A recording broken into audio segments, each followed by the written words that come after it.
अप्रैल 2023 से फरवरी 2024 के बीच इंडियंस ने 11 महीने में 15 लाख करोड़ के लोन लिए हैं और जिसमें से सबसे ज्यादा शेयर पर्सनल लोन का है, लगभग 36%। और भारत के 53% युवा 30 साल की उम्र से पहले ही पर्सनल लोन ले लेते। आज के समय में हर एक जरूरत के लिए अलग अलग लोन अवेलेबल है। घर खरीदना है तो होम लोन ले लो, गाड़ी खरीदनी है व्हीकल लोन लो, पढ़ाई के लिए चाहिए एजुकेशन लो। तो सबसे ज्यादा इंटरेस्ट वाला पर्सनल लोन आखिर लोगों को क्यों चाहिए? एक या दो नहीं, पूरे 72 क्रेडिट कार्ड के बिल के बोझ में दबे मुंबई के एक पूरे परिवार ने कर ली। इससे होता क्या, 50 लाख का लोन आप 10 साल में खत्म कर देते। मतलब 28 की उम्र में लिया लोन 58 साल तक चलेगा, लेकिन 40 की उम्र में लिया लोन 50 साल में खत्म, सिर्फ 10 साल में। सबसे बड़ा डर होता है ये ब्रोकरों का डाला हुआ, प्रॉपर्टी का रेट बढ़ने वाला है, आज ले लो, कम से कम बुकिंग अमाउंट तो डाल ही दो। नहीं डालेंगे हम बुकिंग अमाउंट, जाओ। अभी रिसेंट का घटना है ये, आंध्रा के एक इंसान ने इस ऐप से लोन लिया था। जब वो लौटा नहीं पाया तो इस ऐप वालों ने उसकी पत्नी की ऐसी तस्वीरें बनाई को वायरल कर दी। और उसके बाद इन ससुरों से पूछो जरा, भैया सोसाइटी की लिफ्ट अगर बंद हो जाए ना, इनसे सीढ़ियां चढ़ने में इनको आफत आ जाएगी। और लाखों खर्च करके लेह लद्दाख में ट्रैकिंग करने जरूर जाएंगे। ये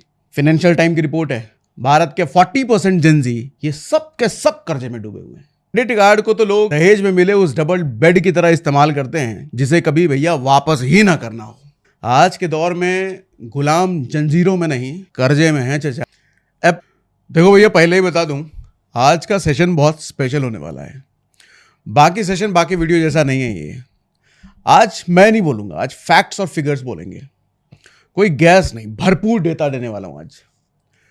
मुझे अक्सर लोग कमेंट में पूछते हैं कि भैया भारत की इकोनॉमी तो हर साल तेजी से बढ़ती जा रही है, पर हम तो वहीं के वहीं हैं, हम अमीर काहे नहीं हो पा रहे हैं। जरा हॉरोस्कोप चेक करके हमारा बताओ, हमारी कुंडली में कौन सा राहु बैठा है जो हमारे पल्ले पैसा ही नहीं आ रहा है। तो इस पर एक बात बताऊं भाई साहब, आपकी कुंडली में इसका जवाब नहीं है, आपकी फाइनेंशियल प्लानिंग में इसका जवाब है। आपका हॉरोस्कोप नहीं, हॉररस्कोप है। सच कहूं तो आपका भविष्य बड़ा डरावना है अगर ये सारी चीजें आपको नहीं समझ में आ रही तो।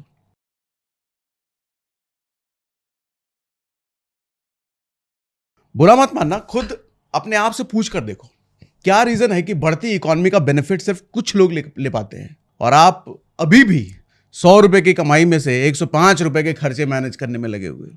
असलियत तो यही है ना, कमाई 100 रुपए है, खर्चे 105, 110, 115। अरे कौन ही पूछ रहा है, उड़ाओ, जवानी का दिन है, ये सब दोबारा थोड़ी आएगा।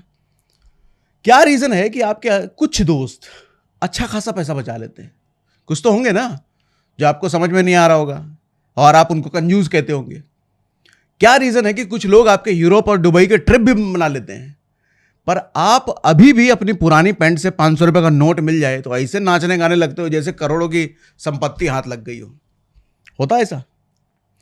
देखो भैया, सच सुनने का स्टेमिना हो तो आज ये पूरा वीडियो देखना, नहीं तो मैं कहूँगा अभी बंद करके चले जाओ उधर जो इंस्टाग्राम पे स्क्रॉल करते रहते हो ना, वही जो आप करते हो वो करने में लग जाओ।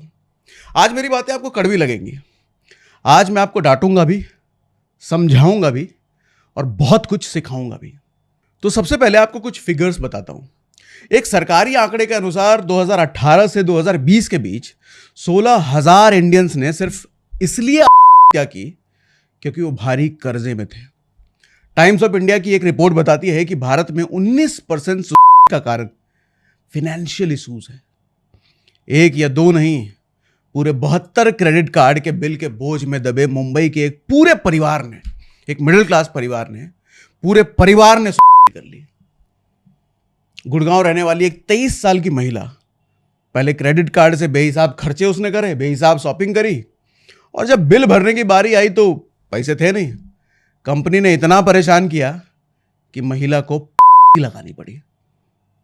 8 लाख के कर्जे में दब के दिल्ली का एक पिता अपनी 5 साल की मासूम बच्ची के साथ कूद गया।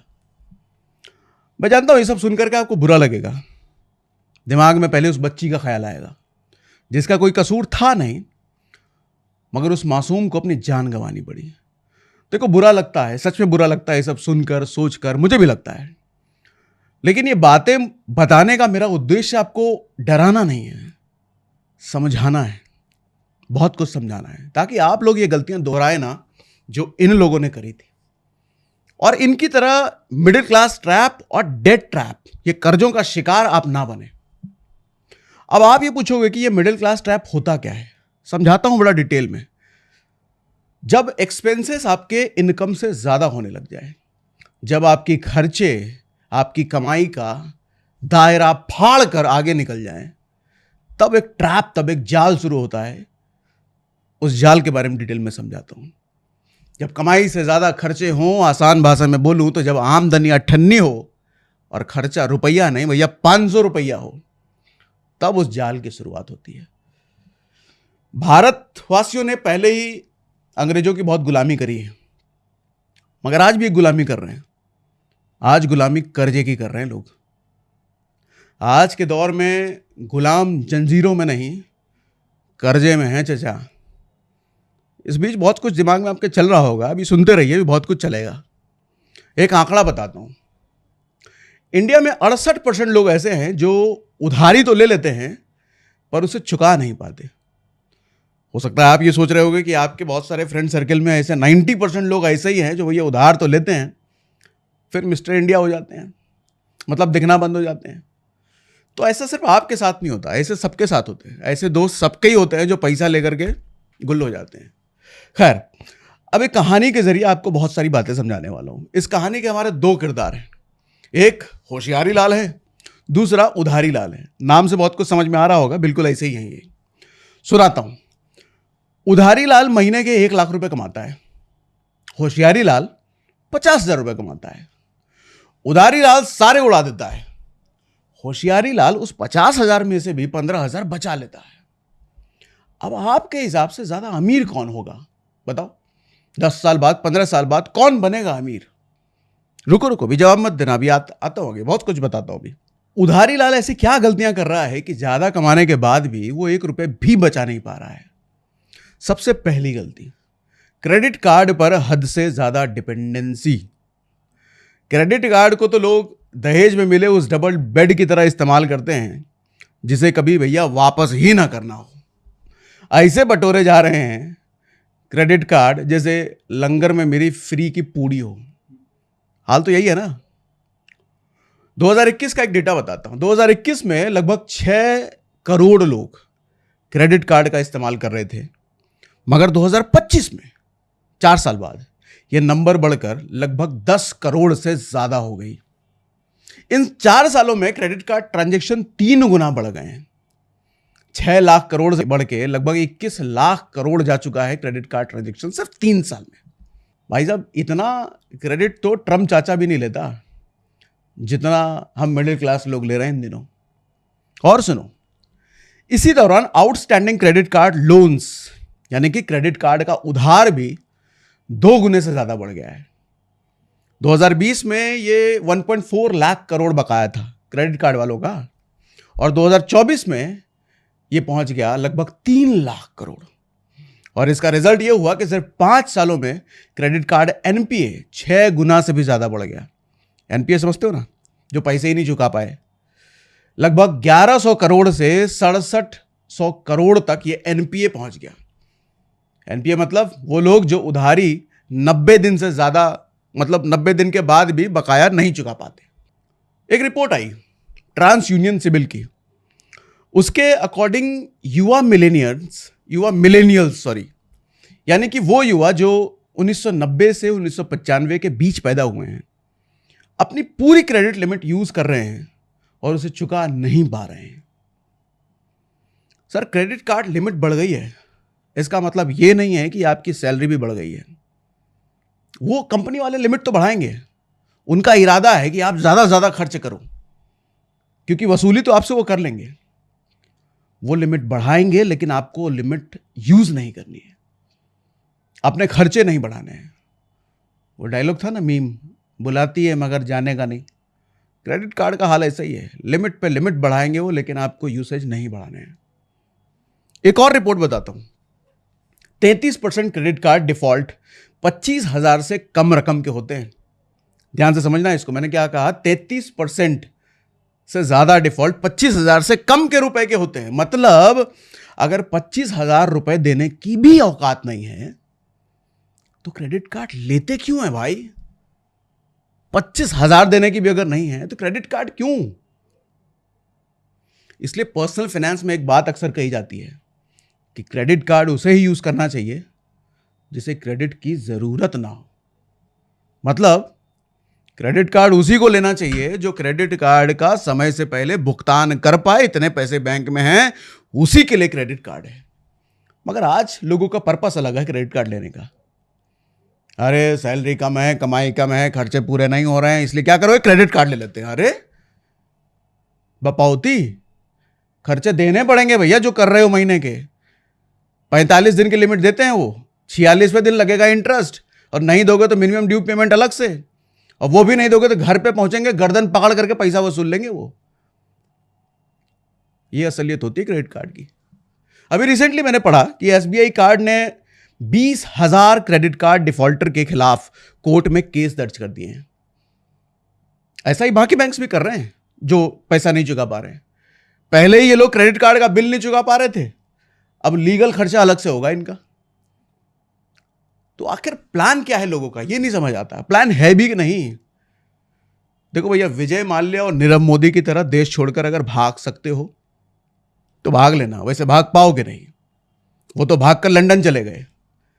आपको भागना पड़ा तो ज्यादा से ज्यादा उत्तर प्रदेश रोडवे की बस पकड़ करके गोंडा वाली बुआ के पास जा सकते हो। बस वहां पहुंचकर ये मत कहना कि बैंक वालों से भाग करके आया हूं। ऐसे लोगों के लिए गाना भी याद आता है मेरे को। वो गाना है ना, दिल संभल जा जरा फिर उधारी लेने चला तू। बदल दिया मैंने, लेकिन सच्चाई तो यही है। अब चलते हैं उधारी लाल की दूसरी सबसे बड़ी मिस्टेक।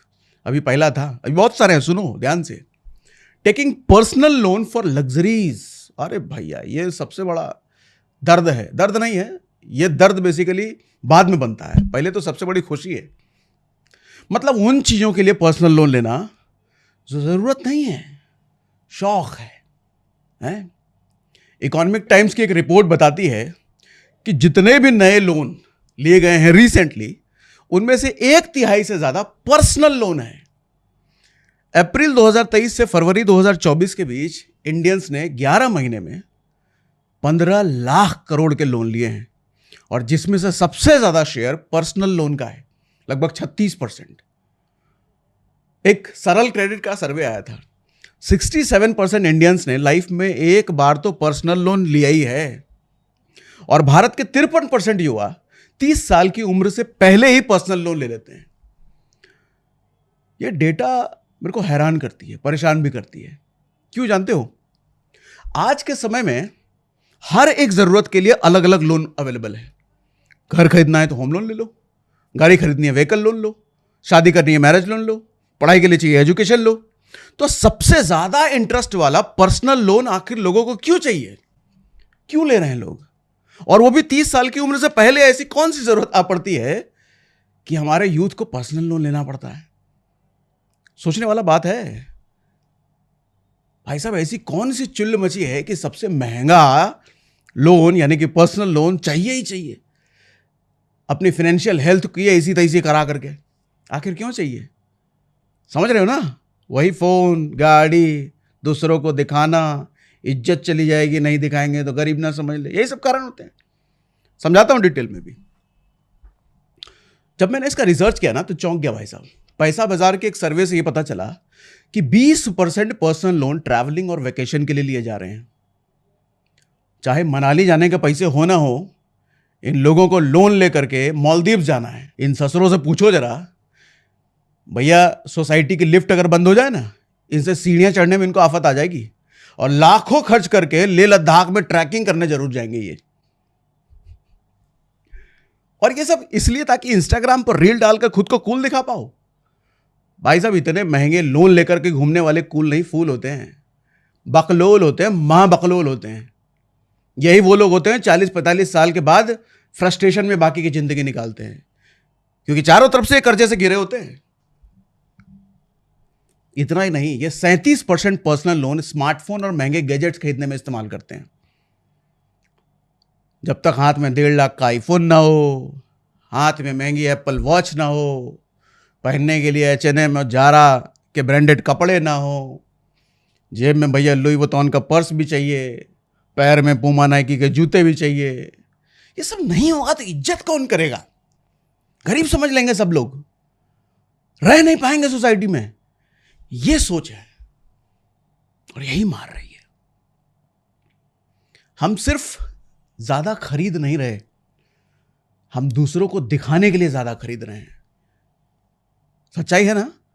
अगर मेरी बात से रिलेट कर रहे हो तो मुझे कमेंट बॉक्स में लिख के बताइएगा। बात बिल्कुल सच बोल रहे हो चाचा, ऐसा लिख के बताइए। हालांकि मैं चाचा नहीं हूं, चाचा वाली उम्र हुआ ही नहीं है अभी, लेकिन बात तो सही है। 50,000 की सैलरी पर लोग पर्सनल लोन लेकर 1.5 लाख का आईफोन खरीद रहे हैं। मैंने एक बार पहले भी बताया था, इंडिया में 70% आईफोन ईएमआई पर बिकते हैं। आईफोन का मार्केट शेयर इंडिया में 10% का है। मतलब जितने भी ब्रांड बिकते हैं भारत में, उसमें से जो आईफोन है वो 10% है भारत में। उसको असलियत में अफोर्ड करने वाले लोग सिर्फ 0.5% हैं। क्यों? क्योंकि भैया आईफोन अफोर्ड करने के लिए, 1.5 लाख का आईफोन अफोर्ड करने के लिए आपकी सैलरी कम से कम 3 लाख रुपए पर मंथ होनी चाहिए। और आईफोन लेने वाले लोग 20 गुना ज्यादा कैसे हैं? मतलब सिर्फ 0.5% लोग अफोर्ड कर सकते हैं, तो टोटल मार्केट शेयर का 10% कैसे बिक रहा है? इतना ज्यादा आईफोन कहां से बिक रहा है? ईएमआई है ना, क्रेडिट कार्ड है ना, और वो भी नहीं है तो पर्सनल लोन तो है ही। मगर रियल लाइफ में आधा किलो इनकी सेब खरीदने की औकात नहीं होगी, लेकिन फोन इनको हाथ में चाहिए, वो कटा हुआ सेब वाला ही। इनसे पूछना, ये जो आईफोन लगा घूमते हैं ना, कितने किलो सेब खाते हो रोज? सेब कब आया था आखिरी बार घर में? नहीं भैया सेब तो बहुत महंगा है। तो हाथ में काहे रखे हो? हैं ईएमआई वाला, वो भी तो सेब है। और फिर लोग कहेंगे हमारे खर्चे पूरे नहीं होते। कहां से होंगे सर? ऐसी प्लानिंग से तो कोई आपको मुकेश अंबानी का बटुआ भी दे देना, तब भी आपके खर्चे पूरे नहीं होंगे। बिजनेस टुडे की रिपोर्ट है, Indian middle class is borrowing just to survive present. किसी तरह बस आज वर्तमान निकल जाए, बाकी भविष्य देख लेंगे। ये ऐसी फिल्में देख करके जिंदगी ना मिलेगी दोबारा, जवानी है दीवानी। अरे वो फिल्में बनाते इसलिए हैं कि ताकि आपको बेच पाएं। वो सपने बेचते हैं और तुम सपने खरीदते हो, और वो बेच करके अमीर बन रहे हैं और आप गरीब नहीं, उनके गुलाम बन रहे हो। गाना सुना ना, कल क्या होगा किसको पता, अभी जिंदगी का ले लो मजा। आज ले लो जिंदगी का मजा, कल जिंदगी ले लेगी आपके मजे, और लेती रहेगी जिंदगी भर। बस ऐसे गानों से बॉलीवुड का भैया आपका काट रहे हैं और आप कटवा रहे हो जिंदगी भर। अच्छा, एक और चीज के लिए लोग पर्सनल लोन ले रहे हैं, पता है किसके लिए? क्रेडिट कार्ड पेमेंट करने के लिए। हाँ, पहले शुरुआत में तो मजा आता है क्रेडिट कार्ड लेने में, उससे खर्चे करने में। जब दर्द बनता है तो पर्सनल लोन साथ देता है। मतलब लोन चुकाने के लिए एक और लोन, और उसे चुकाने के लिए एक और लोन। इसे ही कहते हैं डेट ट्रैप, कर्जे का जाल। देखो भैया, इतना ही शौक है, इतना ही खर्चे करने हैं, इतना ही चीजें खरीदनी है, मजे लेने हैं, तो नई स्किल ऐड करो, नई नई कमाई के जरिए बनाओ। क्योंकि लोन की छुट्टी कभी नहीं होती। 15 अगस्त को भी चलता है, 26 जनवरी को भी चलेगा, 2 अक्टूबर को भी चलेगा। तो ऐसे में कमाई को सिर्फ 9 से 5 क्यों रखते हो? उसको भी बनाओ ना ऐसा, ताकि संडे को भी कमाई आए, मंडे को भी आए, 2 अक्टूबर को भी आए, हर दिन कमाई आए। समझदारी तो उसमें है ना।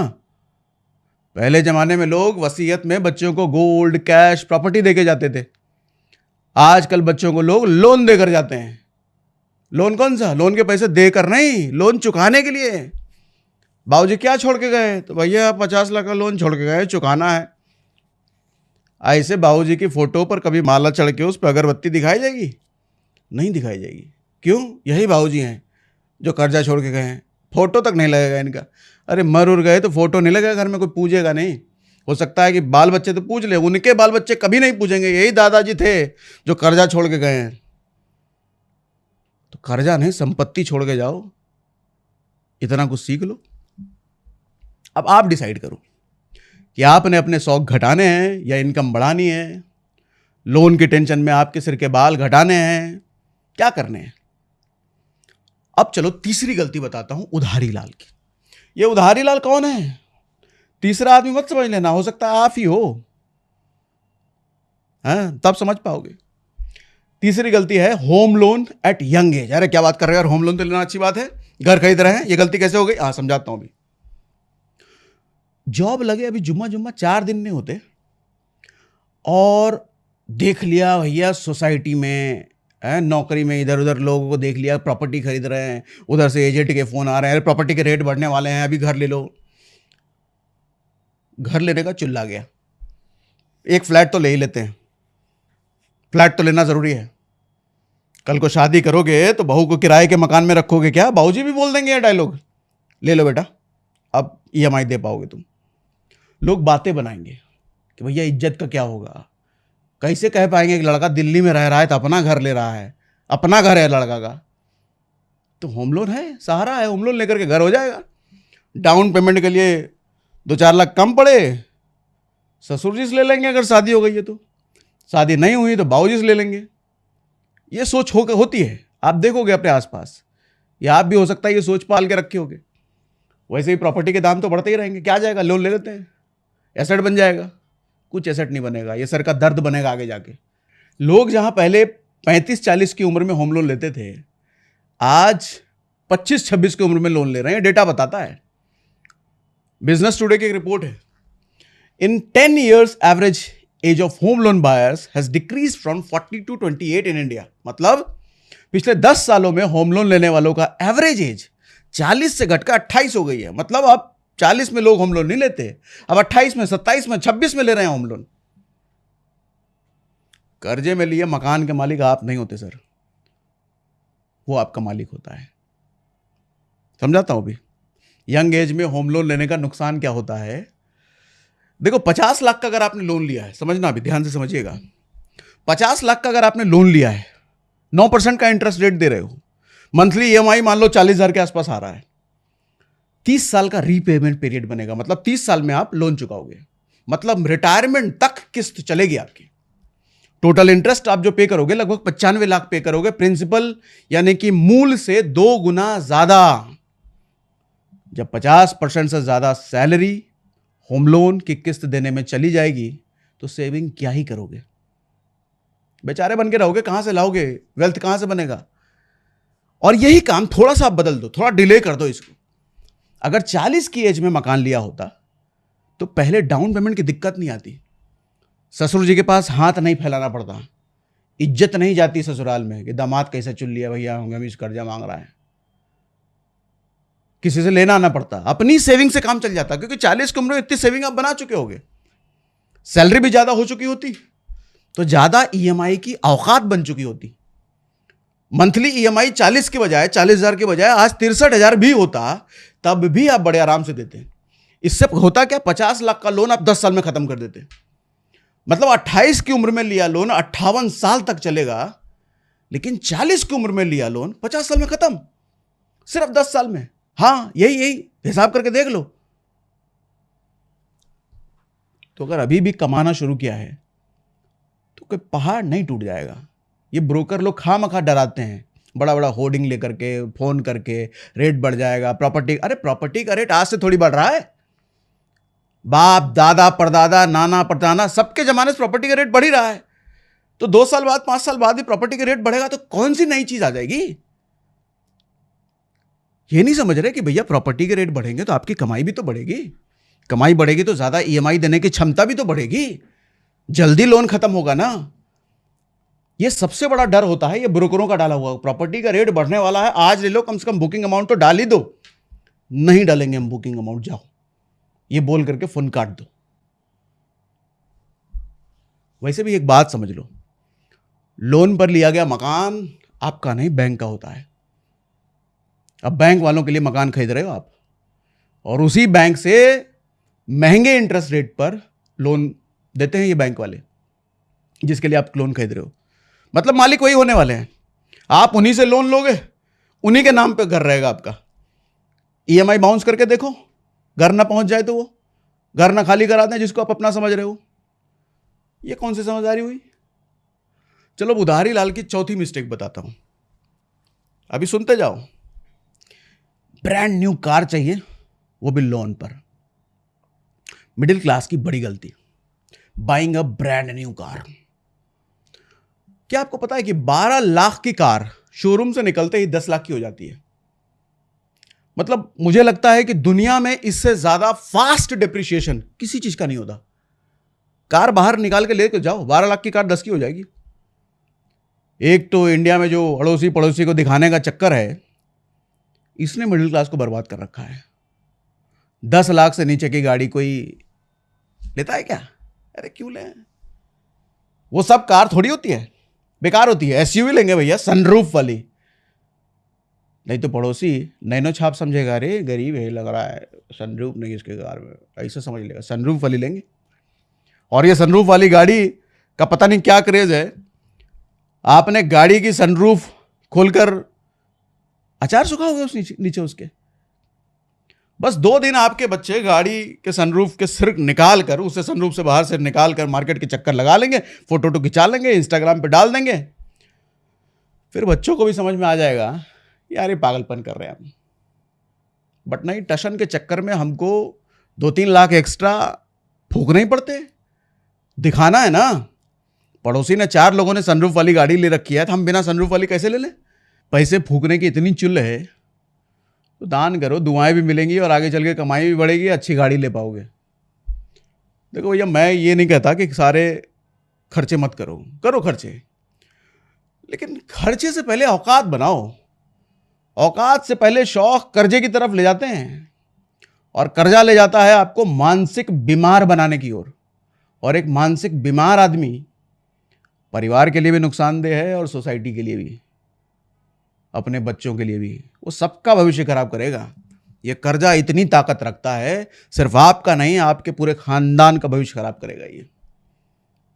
देखो, करो खर्चे, बेशक करो, अफोर्ड कर सकते हो तो करो, लेकिन प्रॉब्लम वहां आती है जब आदमी अपनी औकात भूलकर पीयर प्रेशर के चक्कर में ये सब करने लग जाता है।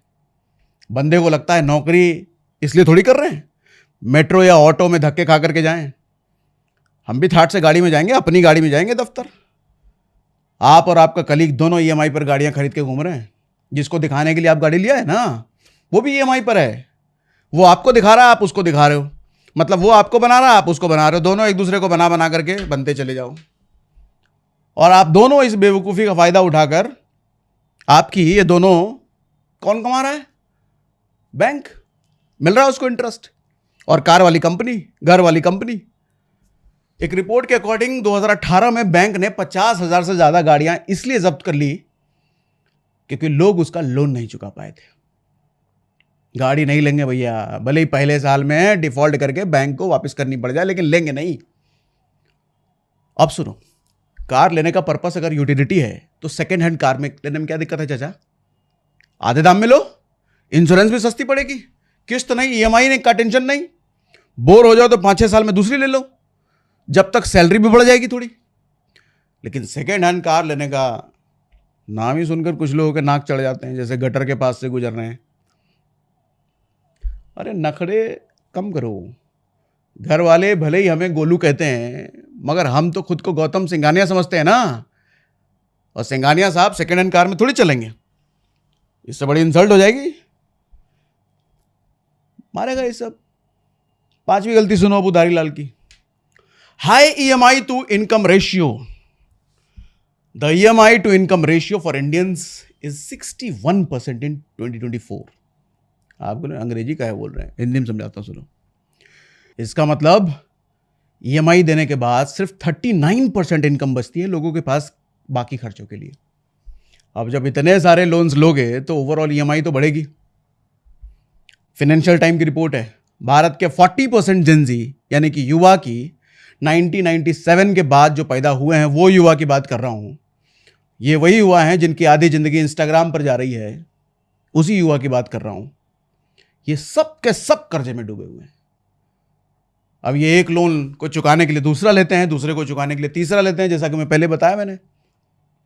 और अपनी सैलरी के कॉन्फिडेंस में आकर जो आप बेहिसाब लोन ले रहे हो ना चाचा, एक बात याद रखो, जिस दिन बाबू नौकरी गई ना, खटिया खड़ी हो जाएगी। और जब से एआई आया है, पिछले 2-3 साल से भयंकर ले ऑफ हो रहे हैं। सिर्फ अप्रैल में टेक इंडस्ट्री में, टेक्नोलॉजी के फील्ड में 23,000 से ज्यादा जॉब्स गई हैं। गूगल में काम करने वाले लोग, मेटा में काम करने वाले लोग, इंटेल जैसी बड़ी बड़ी कंपनियों में काम करने वाले लोग, कौन लोग? जो IIT IIM से पास आउट है, टॉप इंस्टीट्यूट से पास आउट हैं, उनको निकाल दिया जा रहा है। जब इनकी जॉब सिक्योर नहीं है, आपकी है नहीं भैया, हमें कौन निकाल देगा, ठीक है, पता चलेगा। एक और डेटा सुनो, सितंबर 2024 में लगभग 1.5 lakh high profile tech layoff हुए, टेक्नोलॉजी में काम करने वाले लोग। पिछले महीने की बात है, अमेजॉन ने लगभग 14,000 मैनेजर्स को निकाला है। अमेजॉन ने, ये नहीं कहूंगा कि आपका नंबर कहीं तो नहीं है, वो आप देख लो, लेकिन फिजूल के लोन लेना बंद करो, और अगर लो तो ये थंब रूल जरूर फॉलो करो कि total EMI should not exceed 30% of your net income. मतलब आपकी टोटल EMI आपकी कमाई की 30% ही होनी चाहिए, या उससे भी कम हो तो और अच्छा है, नहीं तो डेट ट्रैप में फंसोगे, कर्जे के जाल में फंसोगे। याद रखो भैया, 100 रुपए की कमाई 30 रुपए की EMI, ये फॉर्मूला कहीं दीवार पे चिपका लो। फिर से बोल रहा हूं, 100 रुपए की कमाई 30 रुपए की EMI, बस फिर जिंदगी आराम चलेगी। EMI आपको आजादी नहीं बल्कि आपके भविष्य को गिरवी रख देती है। छठा मिस्टेक बताऊं, उधारी लाल का छठा मिस्टेक सुनो, तुरंत लोन देने वाली फेक एप्स के जाल में फंसना। सैलरी कम है, सिबिल स्कोर कम है, शौक तो बहुत है ना, पूरे करने हैं। अब अगर हमको बैंक लोन नहीं दे रहा है तो इंस्टेंट लोन एप्स है ना, जो आपके प्ले स्टोर में पड़ा है, ऐप स्टोर में पड़ा है, वो सब लोन देंगे आपको। अब सुनो रिपोर्ट क्या कहती है। ऐसी ये जो फर्जी एप्स होती हैं, इनसे लिया लोन 2024 में 49% ज्यादा बढ़ गया है। मतलब इतने ज्यादा लोग इन फर्जी ऐप से लोन ले रहे हैं। इनका नुकसान क्या होता है समझाता हूं। 10 करोड़ से ज्यादा इंडियंस ऐसी ऐप से लोन ले चुके हैं अब तक। मिडिल क्लास इंडियंस की इसी बेवकूफी का फायदा उठाकर ये लोन एप्स कैसे आपको बर्बाद करती हैं जानते हो? बताता हूं। हर महीने 2 लाख इंडियंस इनके जाल में फंसते हैं। ये अनसिक्योर्ड लोन देकर के आपको पहले तो लुभाती हैं, मतलब कुछ भी गिरवी रखने की जरूरत नहीं है, आप बस पैसे ले लो इनसे। ये कहेंगे लोन भैया लो, सिबिल नहीं है क्या दिक्कत है, लोन लो हमसे। अब आप बोलोगे भैया कुछ भी गिरवी नहीं रख रहे हैं, लोन दे रहे हैं, तो इसमें दिक्कत क्या है? इंटरेस्ट तो ले ही रही है, इंटरेस्ट हम दे रहे हैं, तो समझो दिक्कत क्या होता है। इन एप्स में सबसे बड़ी प्रॉब्लम क्या है जानते हो? इनको फ्रॉड क्यों कह रहा हूं मैं जानते हो? ये एप्स डेलिबरेटली उनको टारगेट करती है जिनका सिबिल स्कोर कम है या खराब है। ये चाहती है कि आप लोन डिफॉल्ट करो और फिर आपसे 60% से लेकर के 500% तक इंटरेस्ट रेट वसूला जाता है। बोलने गड़बड़ी नहीं हुई मेरे से? 500% इंटरेस्ट वसूला जाता है आपसे। इसीलिए मैंने फ्रॉड बोला इनको। लॉगिन जैसे ही करोगे इन ऐप्स में, आपकी फोटोज और कॉन्टैक्ट्स का एक्सेस ही सबसे पहले ले लेते हैं। वो कहते हैं ना अलाउ करो, और आप तुरंत अलाउ कर देते हो। वो पहुंच गए आपकी गैलरी में, और जैसे ही कोई EMI आप डिफॉल्ट करो, ये ऐप्स आपकी और आपके पूरे परिवार की फोटो को मॉर्फ करता है। मॉर्फ करने का मतलब ये एडिट करके ऐसे भद्दे तरीके से बना देगा। सोचो परिवार में मां बहन कोई भी हो सकती है, उन फोटो के साथ ये क्या क्या कर सकता है, आप समझदार हो। और फिर उनको वायरल करेंगे ये, और फिर उसी के कॉन्टेक्स्ट में फैला देते हैं। मतलब जिसने लोन लिया है उसी के कॉन्टेक्स्ट में फैला देंगे। यहां तक कि उसके दफ्तर में गुंडे भेजकर उसके बॉस और कलीग्स के सामने धमकाया भी जाता है। अब इन लोन ऐप्स के जो उत्पीड़न है, जो परेशान करते हैं, इसके कारण अब तक सैकड़ों इंडियंस ने हत्या की है। डेटा है ये, अभी रिसेंट का घटना है ये। आंध्रा के एक इंसान ने इस ऐप से लोन लिया था। जब वो लौटा नहीं पाया तो इस ऐप वालों ने उसकी पत्नी की ऐसी तस्वीरें बनाई, उसको वायरल कर दी, और उसके बाद वही खत्म। RBI ने कई बार कार्रवाई करी है इन पे, लेकिन उसके बावजूद भी अभी भी 700 ऐसे ऐप्स हैं जो अभी भी इंडिया में एक्टिव हैं। शौक पूरे करने के चक्कर में इतना भी डेस्परेट ना हो जाओ कि पैसे कहीं से भी मिल जाए, बस उसके बाद फंसोगे इन ऐप्स के चक्कर में, बनोगे शिकार इनका। और मैं कोई मजाक नहीं कर रहा, ये सच में लोन ऐप्स ऐसे ही करती हैं, ऐसे ही ब्लैकमेल करती हैं। कितने लोगों ने इनके प्रेशर में अपनी लाइफ खत्म की है। कितने लोगों ने, बहुत डेटा। अभी रिसेंटली एक फिल्म भी बनी थी सोनू सूद की, फतेह मूवी, इसी पर बेस्ड है वो। इसलिए चाहे कितनी भी नीड क्यों ना हो चाचा, कम से कम इन एप्स के ट्रैप में तो मत फंसना, इनसे लोन नहीं लेना। मैं तो कहता हूं डाउनलोड तक मत करना। गाना सुना है ना, एक चुम्मा तो मुझको उधार दे दे, बदले में यूपी बिहार ले ले। ये ऐप्स आपके साथ बिल्कुल ऐसे ही करते हैं। ये उधार देंगे आपको चुम्मा बराबर, लेकिन ब्याज भी आपको चुकाना पड़ेगा पूरा यूपी बिहार, मतलब सब कुछ। अब 7वीं मिस्टेक बताता हूं इसी उधारी लाल की। भूलना मत उधारी लाल कौन है। हाँ, 7वीं गलती है नेग्लेक्टिंग इमरजेंसी सेविंग। एक सर्वे आई फिनोलॉजी की, 75% इंडियंस के पास इमरजेंसी फंड है ही नहीं है। अगर इनकी नौकरी चली गई तो ये पहले महीने से इनके ईएमआई डिफॉल्ट होने लग जाएंगे, जो भी लोन वोन ले रखा है इसने। एसबीआई रिसर्च का डेटा ये बताता है कि हाउस होल्ड सेविंग, यानी कि भारत में घरेलू बचत 50 सालों के निचले स्तर पर पहुंच गया है, 5% ऑफ टोटल जीडीपी। इसका उल्टा अगर देखो तो आरबीआई की रिपोर्ट यह बताती है कि हाउस होल्ड डेट, कर्जा, घरेलू कर्ज बढ़कर जीडीपी का 42% तक पहुंच गया है। क्या मतलब हुआ इसका, समझाता हूं। आज की डेट में एक आम इंडियन की जितनी सेविंग होती है ना, उससे 8 गुना ज्यादा उस पर कर्जा होता है। अब आप बोलोगे सर मैंने तो कोई लोन लिया ही नहीं है, मुझे इमरजेंसी फंड की क्या जरूरत है। अरे बेवकूफ, आप खाने में हवा खाते हो क्या है? आपकी बाइक पानी से चलती है क्या? आपका मकान मालिक आपके रेंट के बजाय दुआएं लेता है क्या? आपके अंदर कितना भी देखो करंट क्यों ना हो, लेकिन घर का एसी तो बिजली से ही चलता है, तो इसका बिल तो भरोगे ना। इन सब के लिए कहां से लाओगे पैसे अगर जॉब गई तो? यहां आता है इमरजेंसी फंड का रोल। सारी जिंदगी अगर जॉब की सैलरी से चल रहा है या दुकानदारी से चल रहा है या जिस धंधे पानी से चल रहा है वो अगर नहीं रहा, पैसे की जरूरत फिर भी रहेगी। उस जरूरत को पूरा करने के लिए आता है इमरजेंसी फंड। होता क्या है मालूम, ये सब बातें आदमी को तब तक समझ में नहीं आती जब तक वो ऐसी किसी सिचुएशन में फंस नहीं जाता। जब ऐसा कोई क्राइसिस आता है ना, तब आदमी को समझ में आता, अरे यार थोड़े इमरजेंसी फंड तो होते तो वहां से यूज कर लेते। इसलिए कहता हूं कि समझदार आदमी वो है जो अपनी गलतियों से सीखे, और उससे ज्यादा समझदार वो होता है जो दूसरों की गलतियों से सीख ले। तो जरूरी नहीं है कि लाइफ का हर लेसन हम अपनी गलतियों से सीखें, क्योंकि जिंदगी 500 साल की नहीं है दोस्त, 60-70 में ही निपटना है सबको। तो सीखने के लिए अपनी जिंदगी कम पड़ जाएगी, इसलिए दूसरों की जिंदगियों से सीखना शुरू करो। अब आप बोलोगे सर आपने प्रॉब्लम्स और मिस्टेक इतनी सारी गिनवा दी, सॉल्यूशन तो बता नहीं रहे। सॉल्यूशन बताओ। बताता हूं सारे सॉल्यूशन, ध्यान से सुनो। 7 गलतियां बताइए ना, 7 एक्शनेबल सॉल्यूशन भी बताता हूं।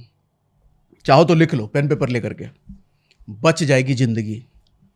क्योंकि 60-70 की भले जिंदगी है, लेकिन जिंदगी एक ही है। सबसे पहले तो अपने आप को 1-2 क्रेडिट कार्ड तक सीमित करना सीखो। 10 क्रेडिट कार्ड जो पर्स में लेके घूम रहे हो ना, फेंको, तोड़ो। आजकल लोगों के पर्स में नोट से ज्यादा क्रेडिट कार्ड होते हैं, ऐसा बिल्कुल मत करो।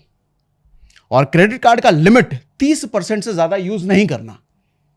याद है ना, बुलाती है मगर जाने का नहीं। ये क्रेडिट कार्ड वाले बुलाएंगे आपको लिमिट दे दे करके, बढ़ा बढ़ा करके।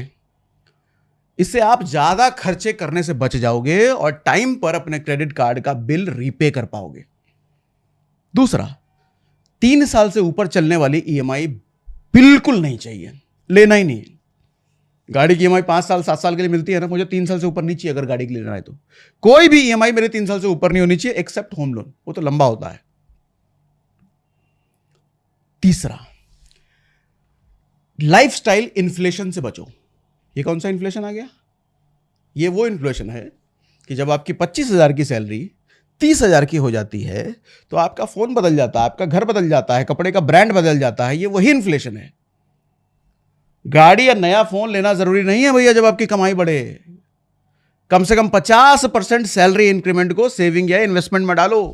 जो सैलरी बढ़ी है उसको बोनस समझो, उसको इन्वेस्टमेंट में डालो, क्योंकि वो इन्वेस्टमेंट, वो छोटा सा इन्वेस्टमेंट कल को बहुत बड़ा होकर के बचा लेगा आपको, बना देगा जिंदगी। देखो, ये महंगाई अपने आप बढ़ती है, खर्चे हम खुद बढ़ाते हैं। डिफरेंस समझो क्या है। महंगाई रुकने वाली नहीं है, बढ़ती रहेगी, सदियों से बढ़ रही है। उसे रोकना हमारे आपके हाथ में है ही नहीं। पर खर्चे ना बढ़ाना और उसे रोकना हमारे ही हाथ में है। याद रखो, अंग्रेजी में एक बात कहते हैं, wealth is what you don't buy. Wealth कमाने से नहीं, खर्चा कम करने से बनता है। अगर आप बहुत सारी चीजें खरीद लोगे तो आपके पास सिर्फ चीजें बचेंगी, बहुत सारा पैसा नहीं। चौथा सुनो, पर्सनल लोन के बजाय गोल्ड लोन लो। अगर सडनली पैसों की बहुत ज्यादा जरूरत है तो पर्सनल लोन मत लो, गोल्ड लोन ले लो, ज्वेलरी के बदले लोन ले लो। इस पर ब्याज कम होता है, 9 से 12% का ब्याज मिलता है, रीपेमेंट की अवधि भी छोटी होती है। जबकि पर्सनल लोन बहुत महंगा पड़ता है, 10-15%, 12%, 20%। लेकिन हाँ, एक बात जरूर है कि गोल्ड लोन लेने के लिए आपके पास गोल्ड होना चाहिए। अब कहो हमारे पास गोल्ड ही नहीं है, तो पहले पैसा कमाओ चाचा, तुम पहले गोल्ड बना लो। होनी चाहिए ज्वेलरी, ऐसा ना हो कि माँ के ज्वेलरी उठा करके लोन ले लो, ऐसा भी नहीं करना। पांचवा सुनो, डबल यूटिलिटी रूल बनाओ, यानी कि वही चीजें खरीदो जो 2 काम करे। मतलब सोफा कम बेड, बेड लेना है घर में, सोफा भी लेना है, सोफा कम बेड ले लो, कम खर्चे में दोनों काम हो जाएगा। ड्रायर वाली वॉशिंग मशीन ले लो, जो ड्राई भी करती हो, कपड़े भी धुल दे। वो 2 साइड वाला शर्ट ले लो, एक शर्ट खरीदो लेकिन 2-2 दिन पहन सकते हो। इससे फिजूल खर्चे और ईएमआई दोनों से बच जाओगे। छठा सुनो, कैश का इस्तेमाल करो, कार्ड और यूपीआई का नहीं। ये थोड़ा साइकोलॉजिकल है लेकिन बहुत इंपैक्टफुल है। ऐसा होता ही होता है, कभी ऑब्जर्व कर लेना आप। जब हाथ से पैसा फिजिकली जाता है ना, जब हम गिन करके ऐसे करके देते हैं, तब खर्च करने से पहले आदमी 2 बार सोचता है। अरे दर्द होता है कि नोट निकल के जा रहा है हाथ से। वहीं यूपीआई से कट 2 बटन दबा करके कर देता है, आदमी को फील नहीं होता कि मेरा नोट चला गया, पैसा चला गया। इसीलिए गिन करके देने की आदत डालो। जब भी किसी को खर्चा करना हो तो कैश में खर्चा करो, इंपल्स शॉपिंग कम हो जाएगा इससे। 7वां, घर खरीदने का 44/40 रूल बनाओ। जो भी घर खरीदो उसकी कीमत आपकी सालाना सैलरी से 4 गुना ज्यादा नहीं होनी चाहिए। कम से कम 40% अमाउंट डाउन पेमेंट करने की औकात बनाओ। 40% मतलब 1 करोड़ का अगर घर है तो 40 लाख डाउन पेमेंट, इतना पैसा नहीं है तो मत खरीदो ना। बाद में खरीदना, कमाई बढ़ा करके, सेविंग बढ़ा करके। नहीं, घर का रेट बढ़ जाएगा। अरे थोड़ी देर पहले बताया ना। आई होप आपको मेरी ये बातें समझ में आई होंगी। समझ में आए तो अच्छी बात है, आप एक बड़ी मुसीबत में फंसने से पहले बच जाओगे। और नहीं आई तो फिर तो ऊपर वाले का ही कुछ कृपा है आप पर स्पेशल, फंसोगे तभी मानोगे। और मैं तो कहूंगा एक बार दोबारा देख लो इस पूरा सेशन को, पूरे वीडियो को, बच जाओगे। नहीं तो जिंदगी इतनी सस्ती नहीं है दोस्त।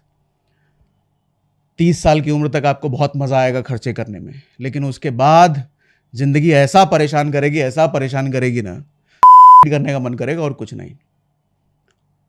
एक बात समझो, जिंदगी बहुत खूबसूरत है, लेकिन सिर्फ उसके लिए जिसके पास पैसे हैं। पैसे नहीं हैं तो जिंदगी बहुत परेशान करती है।